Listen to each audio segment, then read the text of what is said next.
हाल ही में union minister Nitin Gadkari ji ने कहा कि एक गाड़ी का नाम बताओ जिसे E20 फ्यूल से नुकसान हुआ हो।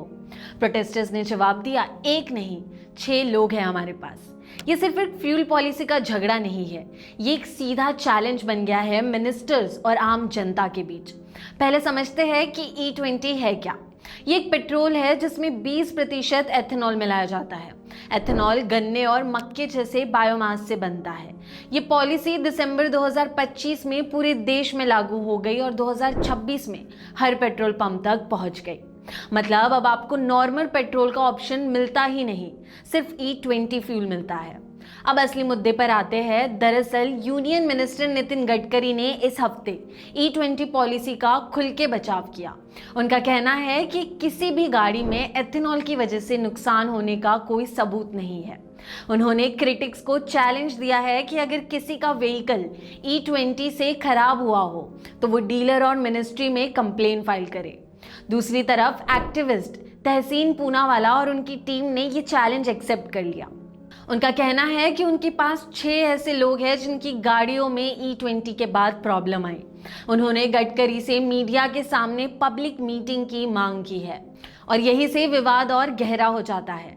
इंडिया में करोड़ों व्हीकल्स है जो पुराने E10 स्टैंडर्ड के लिए बने हैं, लेकिन अब उन्हें मैंडेटरी यानी कंपलसरी E20 फ्यूल मिल रहा है।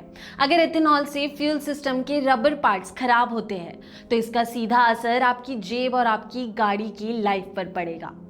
हालांकि गडकरी का आर्ग्यूमेंट है कि इंडिया हर साल फ्यूल इंपोर्ट पर बहुत बड़ा खर्च करता है और एथेनॉल से ये डिपेंडेंसी कम होती है। साथ ही एथेनॉल बनाने वाले किसानों को भी फायदा मिलता है। एथेनॉल ब्लेंडिंग का टारगेट 2030 तक 20% रखा गया था, लेकिन भारतीय गवर्नमेंट ने ये टाइमलाइन 5 साल पहले ही पूरा कर दिया। इसी बीच ARAI यानी automotive research association of India की एक स्टडी सामने आई जिसमें कहा गया कि E10 कंपैटिबल गाड़ियों में E20 फ्यूल यूज करने से फ्यूल सिस्टम के रबर पार्ट्स डैमेज हो सकते हैं। हालांकि ये रिपोर्ट अभी तक पब्लिक नहीं की गई है। अब बात आती है कॉन्फ्लिक्ट ऑफ इंटरेस्ट के आरोप की, यानी गडकरी जी पर कुछ आरोप भी लगाए गए हैं। गडकरी का परिवार शुगर और एथेनॉल बिजनेस से जुड़ा है। उन्होंने खुद कहा कि एथेनॉल प्रोडक्शन में उनका हिस्सा सिर्फ 0.07% है, मतलब इसमें उनका कोई बड़ा फाइनेंशियल फायदा नहीं है। लेकिन एक्टिविस्ट पूनावाला ने इसमें एक नया एंगल जोड़ा। उनका कहना है कि गडकरी के दोनों बेटे एथेनॉल बिजनेस में है और ये बिजनेस उन्हें हर साल 50 से 100 करोड़ का फायदा दे रहा है, जो लगातार बढ़ते जा रहा है। उन्होंने इसे बेटा बढ़ाओ स्कीम बताया।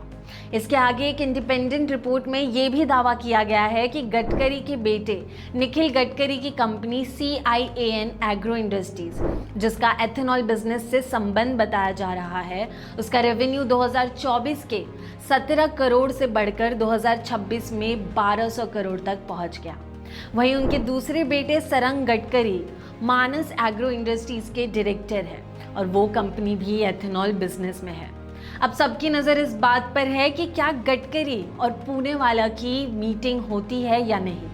अगर वो 6 लोग सामने आते हैं जिनकी गाड़ी को E20 से प्रॉब्लम हुआ हो या CIAN जैसी कंपनीज के फाइनेंशियल रिकॉर्ड्स पब्लिक होते हैं तो ये पूरे विवाद का रुख ही बदल सकता है। हालांकि अभी तक कोई अपॉइंटमेंट या ऑफिशियल जांच तो कंफर्म नहीं हुई है। कमेंट करके बताइए, आपकी गाड़ी E20 पेट्रोल यूज करती है और क्या आपको माइलेज या परफॉर्मेंस में कोई फर्क महसूस हुआ है। मैं हूं तमन्ना सिंह और आप देख रहे हैं मनी मंच।